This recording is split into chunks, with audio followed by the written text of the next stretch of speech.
Bem-vindos ao nosso segundo episódio do Rasgando a Planilha. Eu sou a Sati, estou aqui com a Fran e com o nosso segundo entrevistador, o Lucas. E um pouquinho de como a gente encaixa a nossa vida na nossa planilha de treinos de triatletas amadoras e amadores. Então, boa noite, Lucas.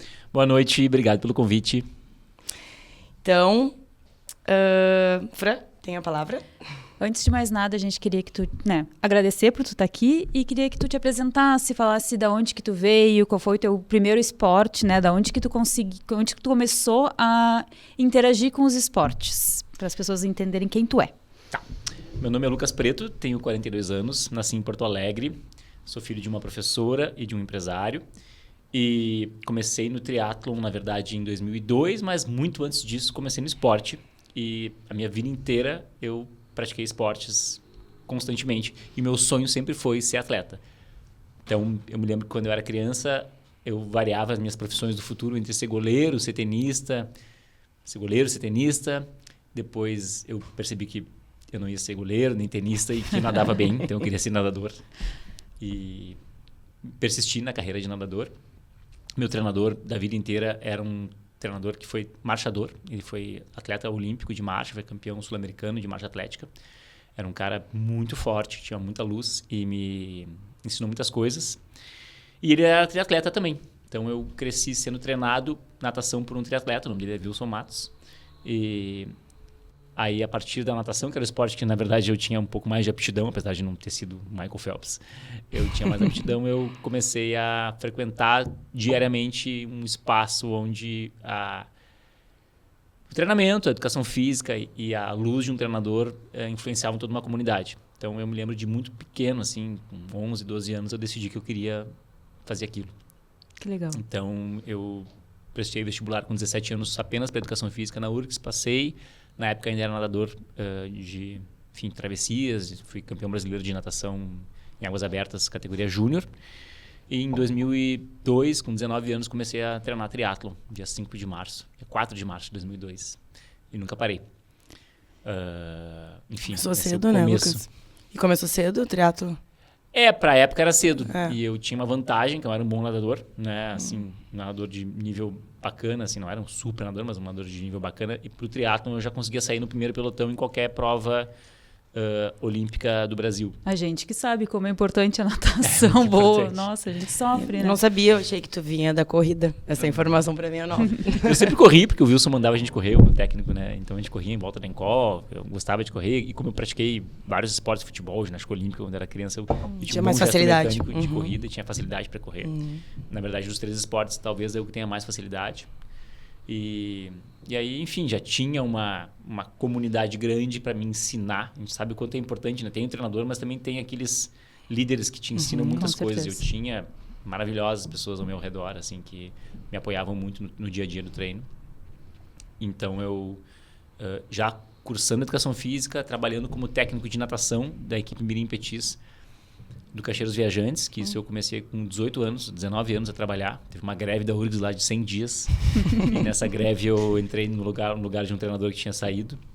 Então eu já... E claro, né? Evidente que eu estudei fisiologia, eu sabia de biomecânica e tinha um domínio grande, tanto acadêmico quanto... Grande não, mas relativamente bom, tanto acadêmico quanto prático da modalidade. E eu cresci vendo como funcionava. Né? Então, eu acho que eu já saí muito na frente nesse sentido. Daí, em 2005, eu fui contratado pela PUC para ser professor de natação. Então, eu trabalhei com carteira assinada como professor de natação de uma escola de natação onde eu ensinava as pessoas a nadar, eu tinha acesso a um outro tipo de forma de lidar com o aluno, que não era só... Foi a tua primeira experiência, assim, com mais alunos? Essa? Na verdade, foi a primeira experiência com não atletas. Com não atletas. Porque atleta é muito fácil treinar, né? Tu manda, eles fazem. E também existe uma conduta diferente. A semiologia é diferente quando tu fala com atletas do que quando tu fala com alunos. E ali na PUC eu criei o grupo de corrida da PUC. Eu dei um peitaço, assim, falei... E aí então a gente começou a ocupar a pista do Parque Esportivo da PUC. Em 2 anos ali eu montei o grupo de corrida. Foi o ano em 2006 que eu fui campeão mundial amador de triatlon em Lausanne, na Suíça. E aí eu pensei, eu vou apostar mais para ser um profissional talvez daqui, né? E aí montei o Clube da Endorfina. Entrei no Clube da Endorfina junto com o Gabriel Espíndola, que foi o meu primeiro sócio em assessoria esportiva, mas já passava planilha para alguns atletas de triatlon. O meu primeiro atleta foi o Fábio Miranda, que é um amigão meu até hoje. O primeiro cara que eu passei planilha, acho que em 2004, assim, eu já consegui passar a planilha para ele. Na época era tudo por frequência cardíaca, por Excel, não tinha nem Garmin. Não tinha ATP, não tinha Dynapix. E, enfim, aí foi indo. Aí eu passei pouco tempo como atleta profissional, talvez nem um ano. Eu competi profissional até 2010 como triatleta, mas eu sempre trabalhei, sempre tive assessoria. E nunca gostei de treinar exclusivamente, assim, não me preenchia muito. E eu também me cobrava muito se eu ficava só treinando, né? Sim, porque, claro. enfim, eu até ganhava dinheiro em algumas premiações, mas... Não se sustenta, 27 anos, E em 2010, depois de ter sido... Enfim, né, ter tido uma carreira interessante como atleta profissional, eu montei o meu primeiro estúdio de treinamento funcional. Nasceu minha filha, a Isadora, que é mais velha, que tem 14 anos hoje. E ali eu decidi que eu queria dar um tempo em tentar ser atleta profissional, né, de alto nível, para poder me ocupar mais da empresa. E, enfim, aí veio o Estúdio Preto, veio a pré-treinamento junto, enfim. E que momento que veio a Preto? Que ano que foi? 2000 A Preto como estúdio em 2010. Tá. Porque eu me interessei pelo treinamento funcional, montei um estúdio bem pequenininho, ali perto de onde era o Clube da Endorfina. E aí mantive as duas coisas por um tempo. Mas depois, quando cresceu mais, eu fiquei só com a bandeira da Preto. Até não dei tanta bola para o triatlon e para a corrida no começo. Foquei mais no funcional. Né? E aí, quando aí tinha uma funcionária que sempre me dava bons insights. E ela dizia, aposta nisso, aposta mais na tua assessoria e tal. Porque eu achava muito legal. E eu ficava meio assim. Mas, enfim... Quase nunca tive menos do que 50 alunos, mas hoje a gente tem 400 alunos, né, de assessoria. Então, é enorme, né? bem maior do que era. E eu percebo hoje o quanto ela é importante pro todo, né, da Preto. E tu sempre, né, na tua trajetória inteira, tu sempre foi atleta e professor, desde a URGS, lá da greve dos 100 dias da URGS, né?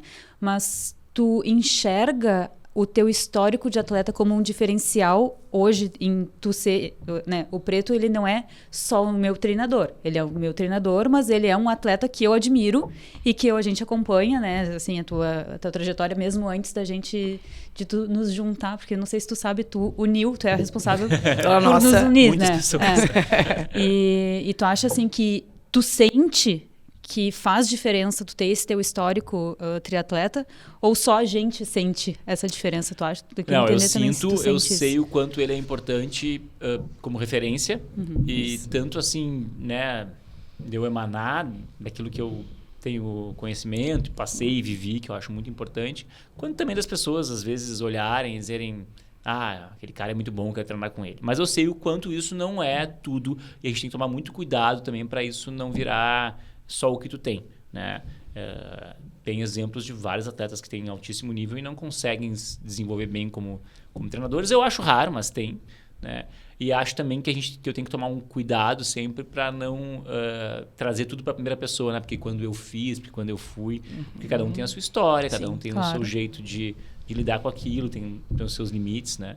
Então eu cada vez menos sou atleta de alto nível, né? Hoje em dia o esporte amador do triatlon ele virou uma coisa tão profissional quase, que eu, para pegar um pódio numa prova amadora da minha categoria, já tem que penar, tem que estar muito bem, né? Enquanto antigamente eu nunca imaginava perder para um amador. Sim. Né? Mas eu acho que isso faz parte da maturidade também, né? E conseguir... Eu treino todos os dias, sou apaixonado por treinar, mas não dou tanta bola mais para minha performance, apesar de gostar de treinar com a galera mais forte. Agora, respondendo mais a tua pergunta, assim, faz parte, talvez hoje, mais de 50% da minha formação mesmo como professor venha daquilo que eu senti quando tinha um treinador, né? O que eu gostava de ouvir, o que eu não gostava. Então, isso é muito importante. Essa aptidão que tu teve, né? De tanto tu ser apaixonado pelo esporte, e tu consegue passar pra gente isso.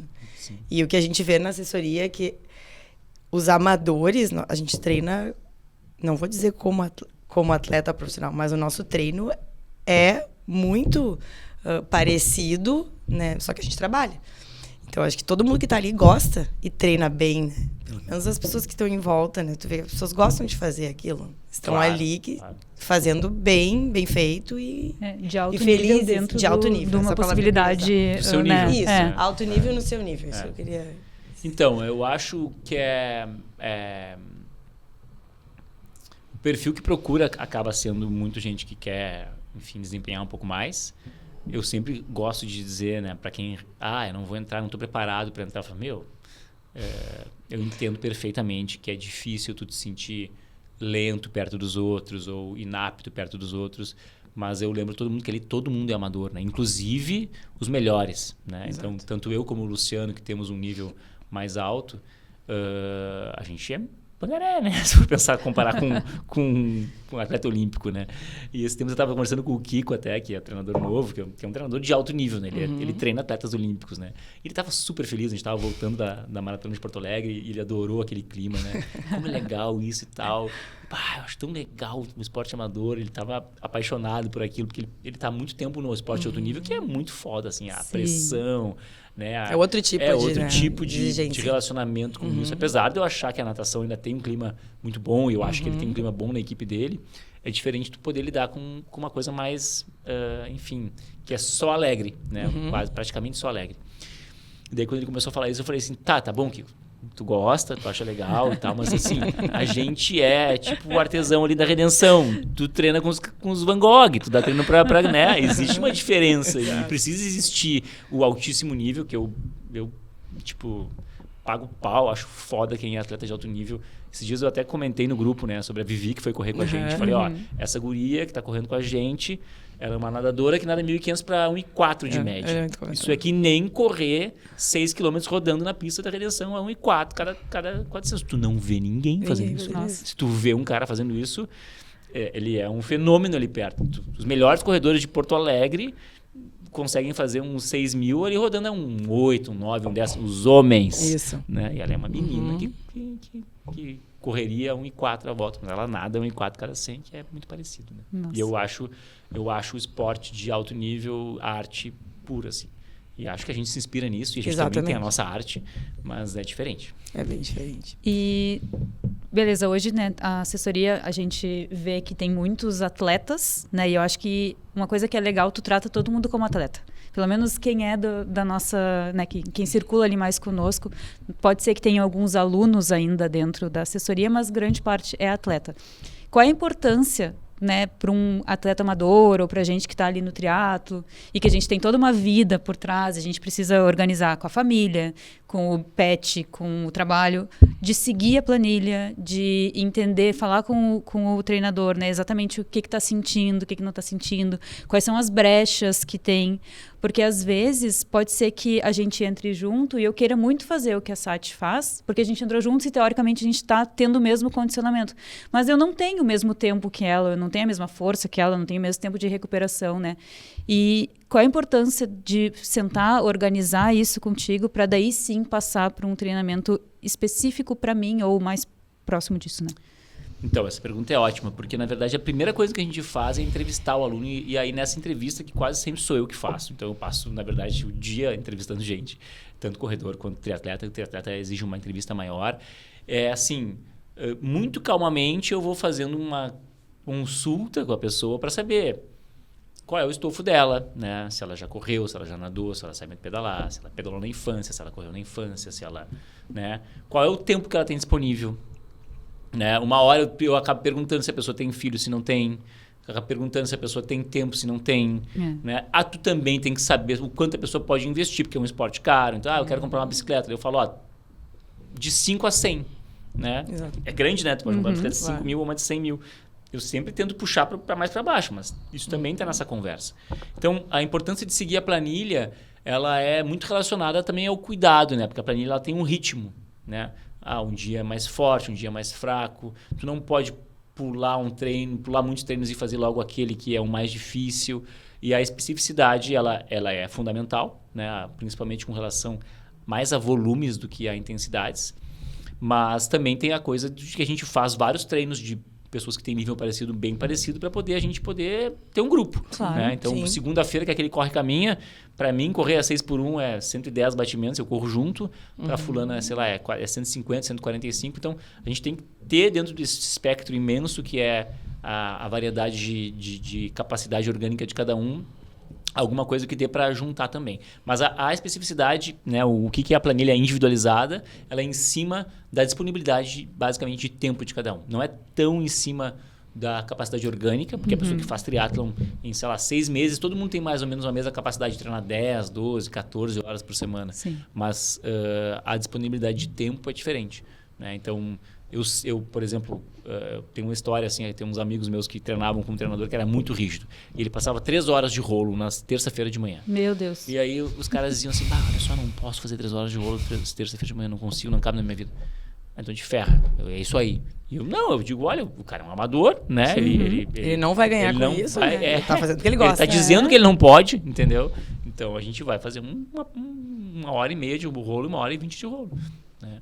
E aí vai, né? Por isso que eu procuro ter o maior número possível de técnicos trabalhando junto comigo que conhecem o esporte para poder ter esse feeling, né? Porque se não é pelo feeling, a gente põe no chat GPT e ele te diz o que tem que fazer. E essa questão do tempo é importante, porque eu posso te dizer que eu tenho, né, 3 horas de manhã. Só que isso vai fazer com que eu acorde muito mais cedo, mas eu já vou dormir 1h, né, antes, porque eu não consigo dormir antes, por conta das minhas... Eu dou aula, por exemplo. Eu não consigo dormir em alguns dias antes da meia-noite. São sempre os dias antes do pedal de terças e quintas, sabe? Não sei porquê, é sempre antes. É um sofrimento para mim, mas eu me coloco, né, nessa posição de acordar mais cedo, dormir menos, porque eu sei que naquela noite eu vou conseguir dormir mais e daí não vou rasgar a planilha do sono, que é um motivo que a gente fala. Mas tem gente que não fala isso, né? Tem gente que fala, eu tenho 3 horas disponível e põe todo o resto por fora, né? A família, a alimentação e etc. Como que a gente consegue... Como é que tu filtra isso? O mais importante é a pessoa saber que ela está fazendo uma coisa para ser uma pessoa melhor. E é para ser legal. Isso. Né? Porque se não for legal, tem gente que não consegue achar legal. Tem gente que precisa, e eu lido com isso, eu lido com isso muitas vezes, que é o obsessivo, muito obsessivo. Né? Eu tenho vários, e assim, nem faço uma cara muito feia para isso, porque acolho muito, entendo que tem gente que é assim. É um traço de personalidade que ajuda para muitas coisas. O Ayrton Senna era obsessivo. Na verdade, no esporte de alto nível, hoje em dia, quase todos os atletas têm esse traço obsessivo. Exatamente. Mas assim, vamos dizer uma pessoa comum que trabalha, sei lá, é engenheiro e é obsessivo. Tu tem que tentar fazer com que ele consiga dar vazão para aquilo ali, mas sem pirar. Então, algumas pessoas tu precisa... Tá, vai mais um pouco e segura aqui. E tem umas que tu tem que empurrar um pouco mais. Né? Ou deixar bem claro assim, olha, meu querido, tu tá querendo uma coisa, né? Tu tá querendo evoluir muito rápido, mas primeiro tem 2 coisas, a gente não evolui rápido. Cada pessoa tem o seu limite. E segundo, né, e terceiro, tu não vive disso, então calma, sabe? Então é por aí. E a planilha vai nisso, né? E o Training Peaks é uma puta ferramenta para isso, porque tu consegue ver ali, ó, tá aqui, meu querido, tu fez tudo certinho, não, aqui tu fez a mais, sim, aqui tem tu esse fez controle, muito a né? mais. Sim, né? tu enxerga, né? E aí tem uma hora que a gente é assim, né? Mas vai dar na jugular mesmo, você tem que dizer, olha, assim não vai dar, ou assim tá demais. E isso é bem o papel do treinador mesmo. E tu sabe que para mim a planilha é a única coisa que eu sei que horas vai começar e que horas vai terminar na minha vida. Sim. Porque eu entro no meu trabalho, nunca eu saio no horário que eu quero. Né? Minha rotina como médica sempre tem uma surpresa, então eu adoro fazer a planilha porque eu tenho horário para começar e horário para terminar. Então a planilha organizou a minha vida. Para mim, ela é muito positiva. Então, não sei se eu tenho um pouquinho de obsessão, não, mas eu gosto dela estar sempre bonita. É difícil para mim matar a planilha, é difícil rasgar a planilha. Mas outra coisa que a gente queria saber de ti, Lucas, um ponto bem importante que a gente observou agora nas últimas provas de corrida, na maratona, na meia maratona e nas outras provas fora daqui.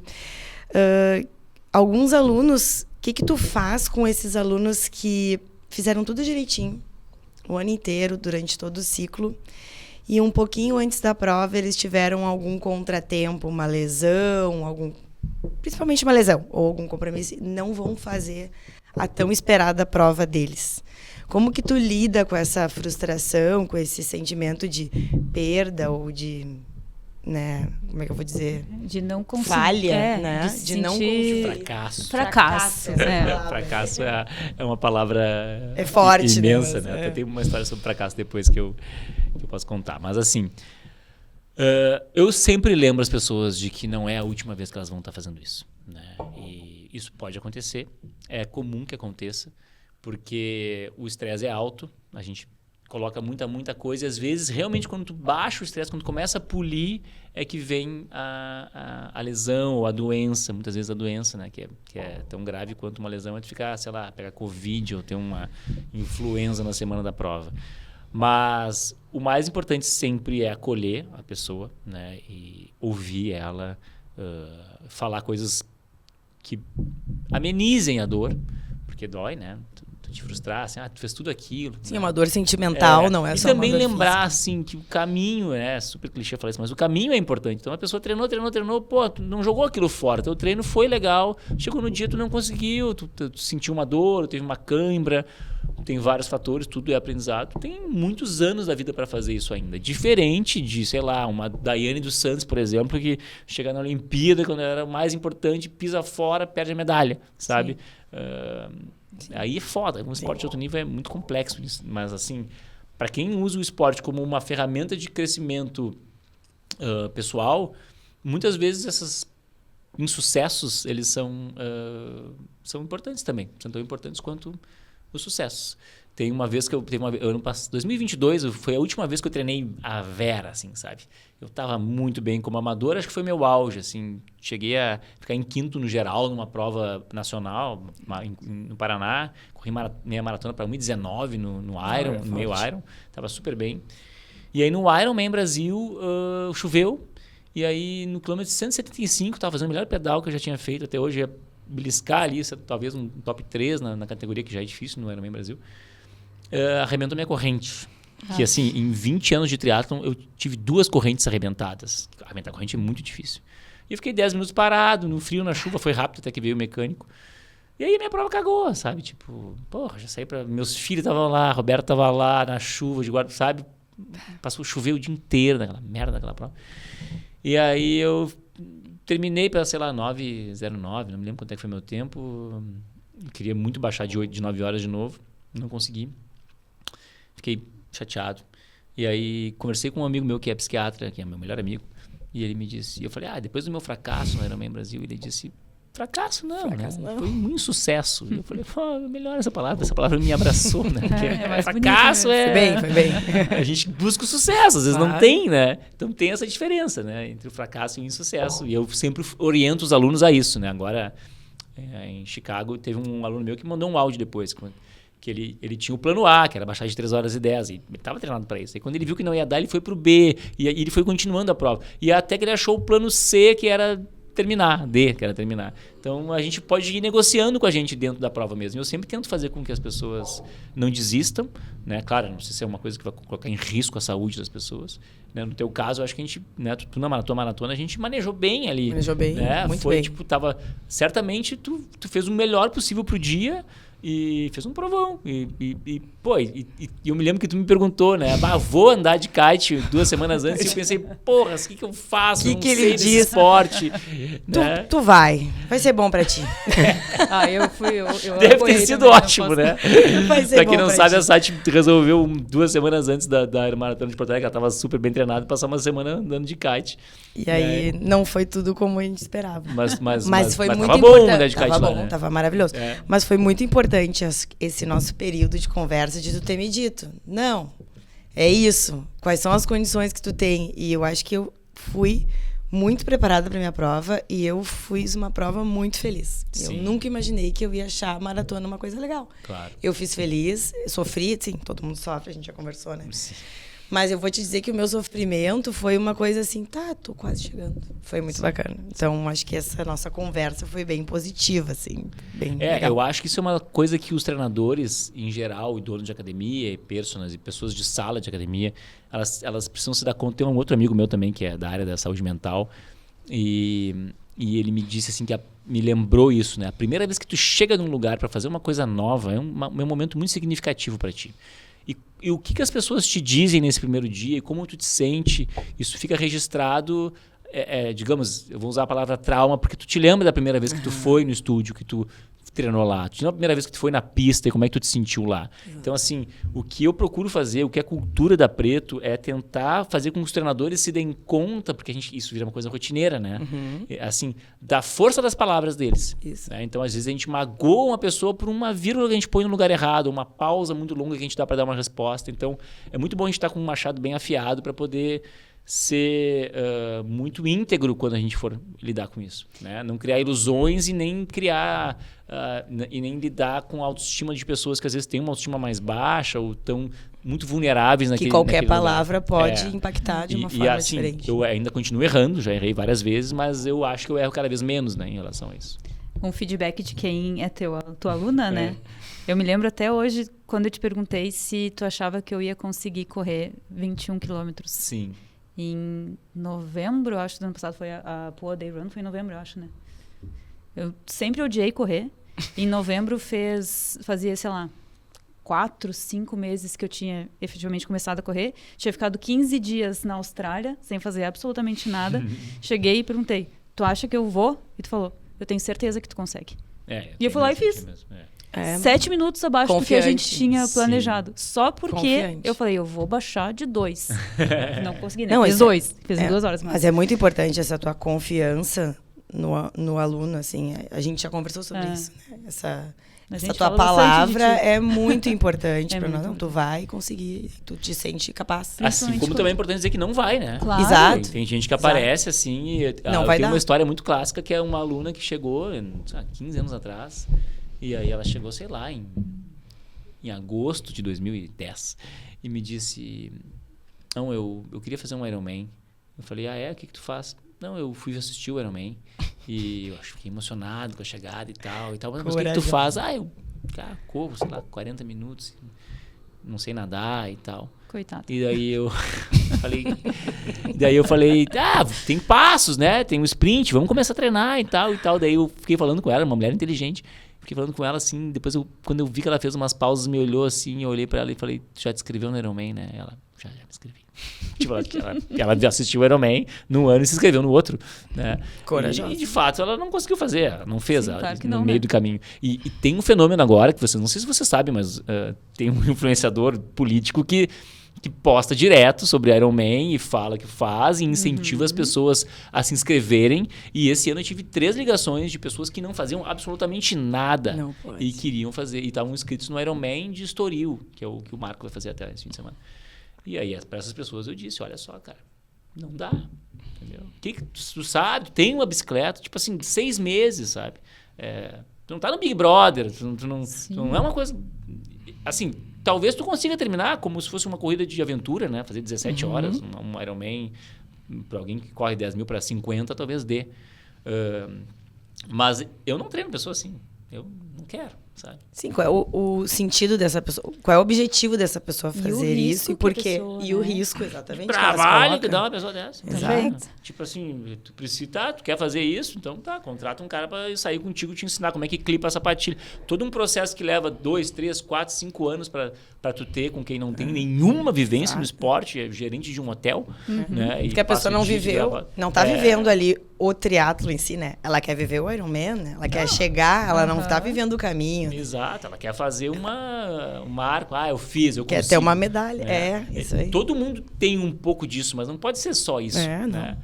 Eu não gosto, assim, e isso é uma coisa que até o Ironman foi muito inteligente como marca.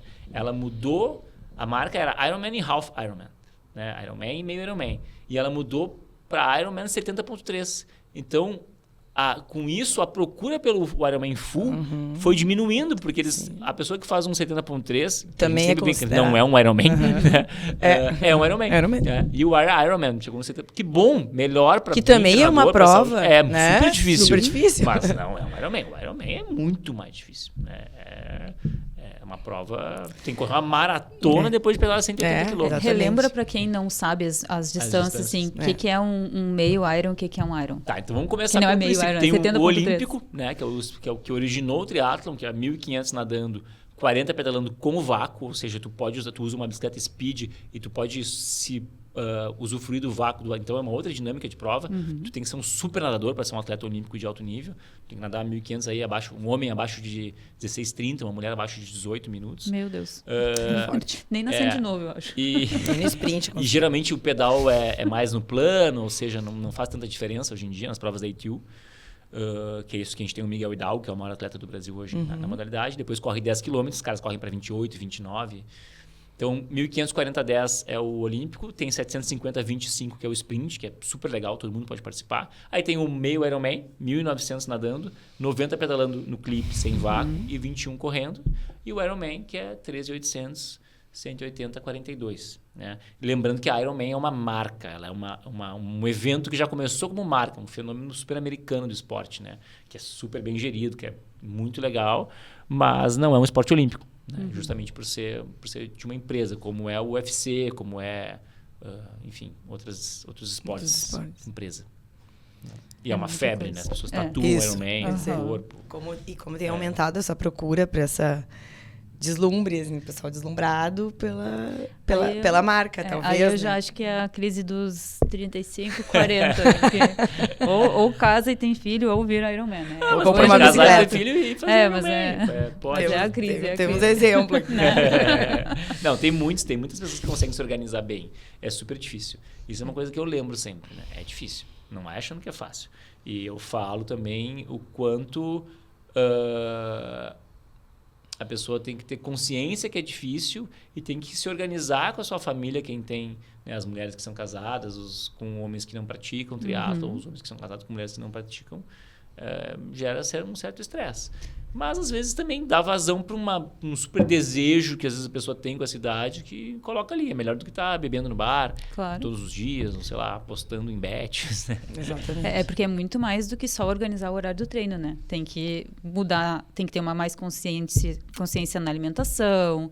Automaticamente tu vai reduzir um pouquinho o teu consumo de álcool, o consumo de açúcar. A hora que tu vai dormir. A hora que tu vai dormir. O teu cansaço vai aumentar, os teus gastos, né? Então não é... As pessoas acham assim, é só treinar. Se fosse só treinar, já ia ser um monte, né? Exatamente. Se fosse só seguir a planilha. Né? Já ia ser um monte.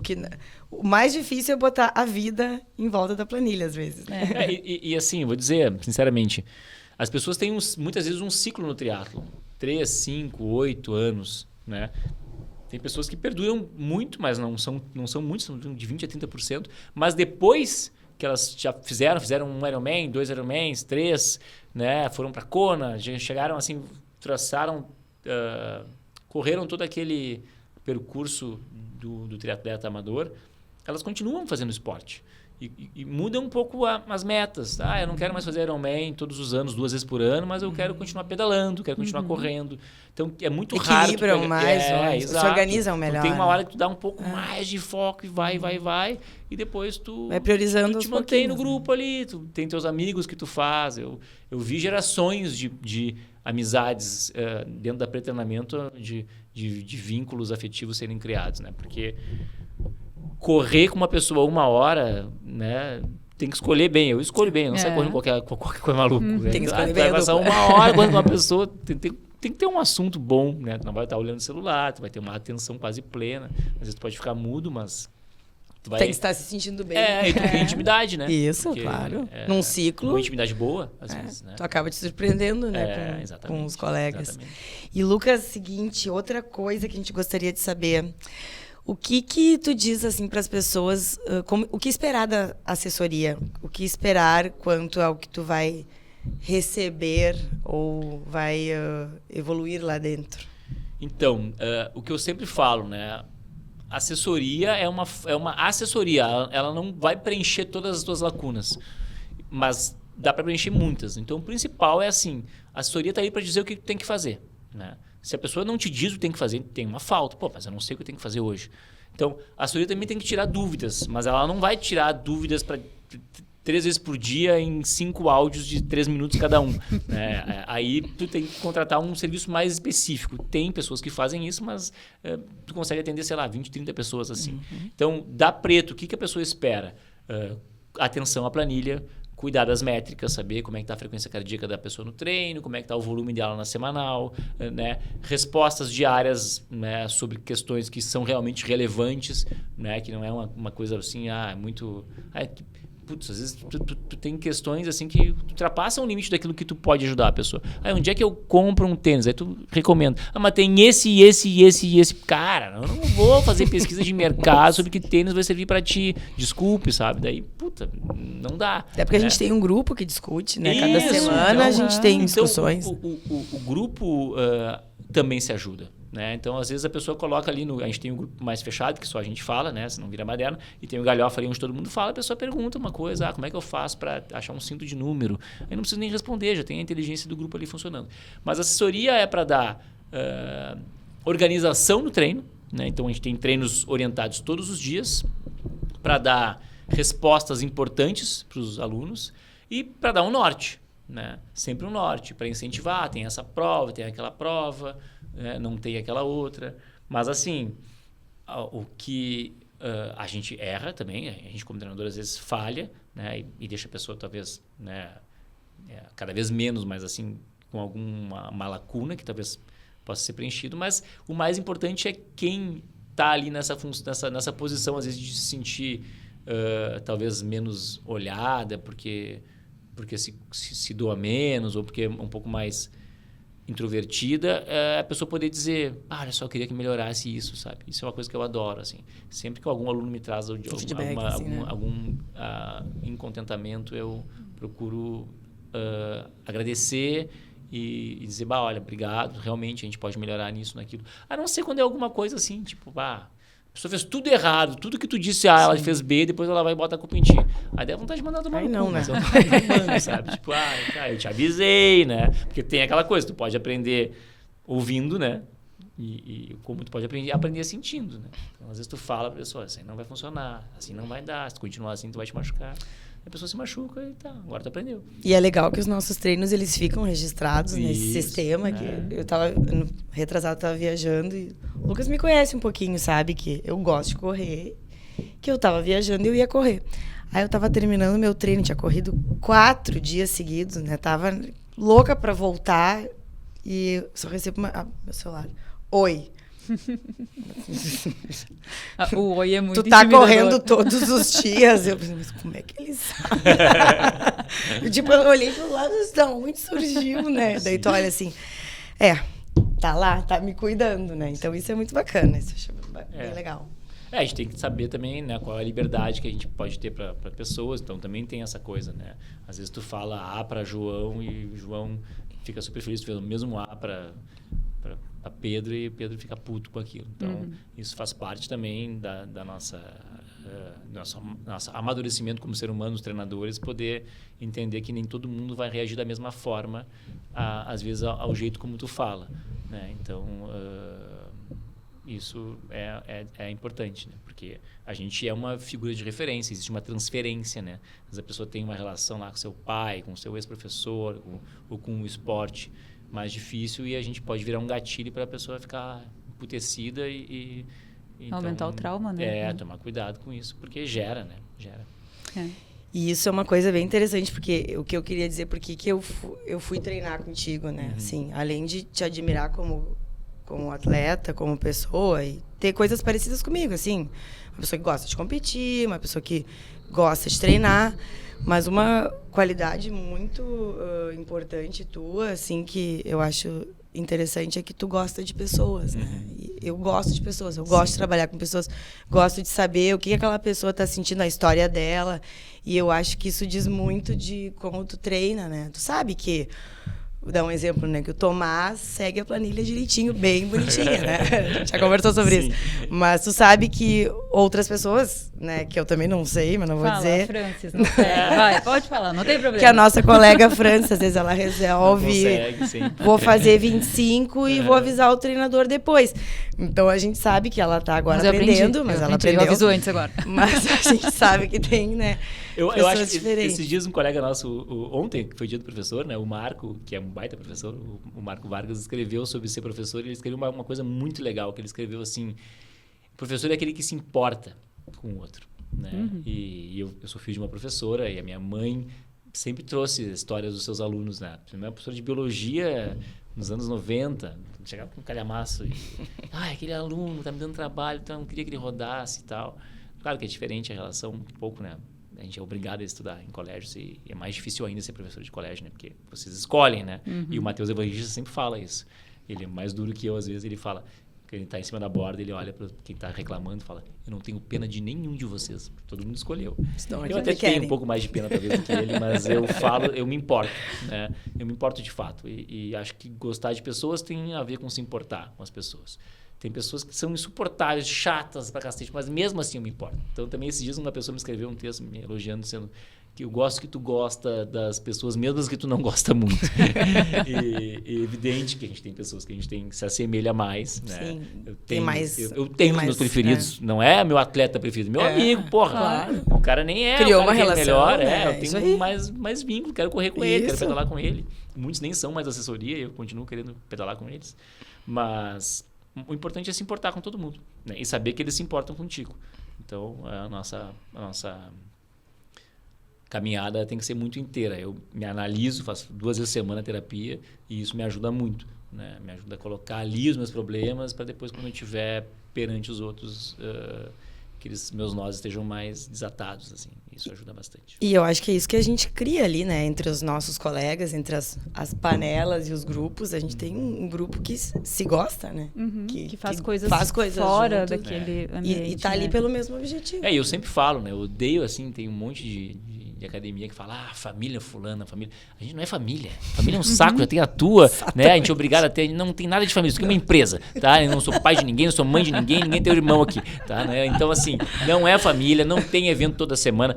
O evento já existe por si só, cada treino é um evento. Depois quem quiser comer no braço, quem quiser ir na lancheria do parque vai, mas eu não gosto de fazer churrasco todo mês, não somos quermesse, né? Então, mas ao mesmo tempo a gente sabe que as pessoas se conectam por ressonância. Então, a gente emana uma energia do nosso grupo. É um grupo jovem, né? Não jovem de idade, mas jovem de cabeça. É um grupo que sabe que seu líder tem questões que ele valoriza muito relacionadas à cultura, relacionadas a respeito aos outros, relacionadas a respeito às mulheres, respeito aos colegas, respeito ao espaço público, entende o quanto a gente poder estar na cidade, usufruindo da cidade do jeito que a gente faz, é um privilégio pela nossa localização. Com certeza. Né? E sabe também que ter tempo e dinheiro para fazer triatlo, para correr, é um privilégio. Então, a gente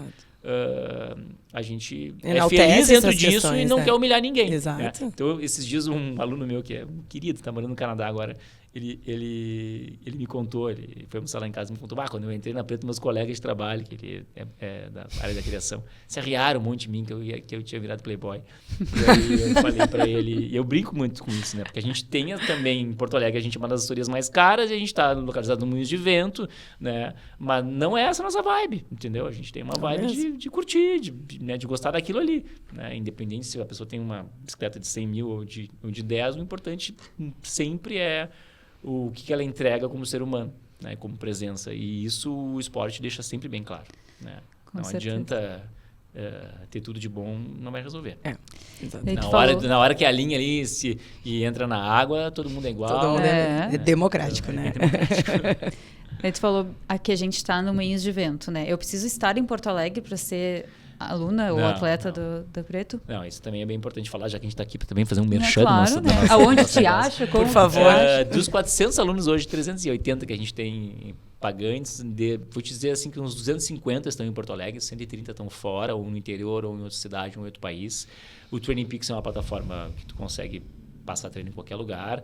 A gente tem a intenção cada vez mais de virar uma marca nacional, né? A gente cuida bastante da nossa marca, cuida bastante da entrega. Então, o que aconteceu agora, por exemplo, depois da Maratona de Porto Alegre? Aumentou muito a procura. A gente fez um barulho bom, foi do caralho, a gente sabe o quanto a gente tinha um diferencial ali. E eu estou contratando mais um professor, né? Vão ser 6 agora na assessoria, mas eu não vou deixar crescer muito sem conseguir entregar a mesma coisa, né? Então, é difícil, é um homem a homem ali. Oi, como é o teu nome? Eu quero fazer triatlon. Então, trio, encaminho para a Cássia, encaminho para o Clóvis, encaminho para o Kiko, encaminho para o Luciano, encaminho para o Clóvis. E eu só vou crescer mais ainda no online se eu puder entregar sempre a mesma qualidade. Mas pode estar em qualquer lugar do mundo. O WhatsApp funciona. Tem 2 alunos na China, aluno na Europa, aluno nos Estados Unidos. Tem o Diego em São Paulo que funciona. Tem Puerta, né? Esse é um dos mais antigos, por sinal. Mas, enfim, funciona bem para isso. E como que te acha? Como que me acha? No Instagram, @pretreinamento. Depois a gente pode botar aqui embaixo o WhatsApp, mas no Instagram a gente já coloca depois a procura maior pelo WhatsApp. Instagram. Assim. WhatsApp e Instagram, porque se tu entra no Instagram, tu entra já entra no WhatsApp, faz contato. Mas a gente tem 4 unidades em Porto Alegre, Mano Moinhos de Vento, na Dinarte Ribeiro, né, a Praça Maurício Cardoso, que é na Galeria Casa Prado, que é a matriz. Depois tem a primeira filial no Petrópolis, ali na rua Luiz Só, 215, bem quase Bela Vista, Petrópolis, ali na frente da praça. Do lado do Motu ali, do lado do Motu. Aí temos a unidade do Pontal. Que tá linda. Do Pontal, que é linda, que é a nossa casa de fim de semana. E temos a unidade do Bonfim agora, que é pequenininha, mas já está quase lotada. E aí a perspectiva ainda é ter talvez mais 2 unidades. Eu quero ter uma no Centro Histórico, que é onde eu moro. Que eu acho que tem bastante oportunidade. E depois Jardim Europa. E aí São Paulo também está negociando lá, mas está um pouco mais difícil. Locais, mas, enfim, a gente quer ser um esquema híbrido, né? A gente sabe o quanto a corrida e o triatlon levam a nossa marca. A gente sabe que a gente é uma love mark. Mas é mesmo. E que a gente construiu uma comunidade sem querer construir uma comunidade. Né? Que é o que hoje em dia está na moda, todo mundo quer. A gente é uma baita comunidade. Dá trabalho, mas dá retorno. Então, eu sou muito feliz por ter pessoas que nem vocês, que eu adoro, treinando comigo. Obrigado pelo espaço. E, enfim... Estou aberto aí mais questões antes da gente encerrar. Só lembrando que os teus espaços físicos, eles têm também um espaço para funcional, né? Não é só para quem quer fazer triatlo, corrida, né? Quem quer fazer só a forcinha, né? E que não precisa estar lá, né? Isso totalmente é bem apto para começar fazendo um Iron, né? A gente pode começar aos pouquinhos, né? Sem estar correndo. Muita gente entrou sem correr e está correndo bastante. Eu digo que a corrida, o esporte, ele cria uma jornada, né? Então, ajuda quando tu tem um objetivo, eu quero correr 10 mil abaixo de 1 hora. Daí é mais fácil tu ir na funcional 3 vezes por semana, porque tu tem aquele objetivo ali na frente. Mas, de fato, mais da metade dos nossos alunos não correm nem faz triatlo. Então, a gente tem quase 1.000 alunos hoje na cidade e desses, sei lá, se eu tenho 400 na assessoria, 600 são alunos de funcional. E aí tem a Lu lá no Petrópolis, que é maravilhosa, que leva toda a gana da coisa do CrossFit para dentro da Preto de lá. Então, cada estúdio tem um pouco a sua peculiaridade, tem a sua cultura um pouquinho diferente, dentro do mesmo guarda-chuva, mas um pouquinho diferente. E tem alunos de anos lá que não correm, não pedalam, fazem funcional de tudo quanto é jeito. Eu, quando perguntei pro Lucas, né, acho que eu encaminhei umas 3, 4 amigas e a minha irmã junto. Lucas, o que eu ganho se eu colocar mais uma amiga na assessoria? Mais uma amiga na assessoria, né? É isso? Então tá, né? Essa foi muito boa. Se eu fizer um programa eu vou ficar pobre. Deu certo, né? Entrou um monte de gente. E só entra gente legal. Aí eu sei que tu fez né? uma pergunta de brincadeira. Mas foi muito bom. Eu assim, olhei, tá bom? É isso verdade. Tá ganhando. Então tá, eu acho que... Muito obrigada, Lucas, Imagina, pela tua participação com a gente. Nós ficamos bem felizes, né? Pelo teu tempo, né? E eu acho que também... que tu tem que acordar amanhã cedo e nós também. Daqui poucas horas, eu tô com o bretelle novo e camisa de ciclismo nova. Sim, eu tô louca pra pegar a minha também, que eu não peguei. Já buscou a tua? Não busquei. Pois é. Bom levar embora. E obrigada também por cuidar da gente como tuas atletas, né? Eu acho que faz bastante diferença pra gente. Eu acho que teu nome é um nome que circula bastante nas nossas conversas individuais, eu e a Sati. E domingo seja o que Deus quiser. Né? No nosso pedal de 200 quilômetros. Boa sorte. Que a gente já vai lançar depois, né? Tenho certeza que vocês vão conseguir. Cuidem uma das outras. No pedal longo é mais pra terminar juntas. Vai dar bom, vai dar bom. Então tá, galera. Boa noite. É isso. Muito obrigada por assistirem. Se vocês gostaram, daí nos sigam, curtam, compartilhem. E a gente se vê no próximo. Boa noite.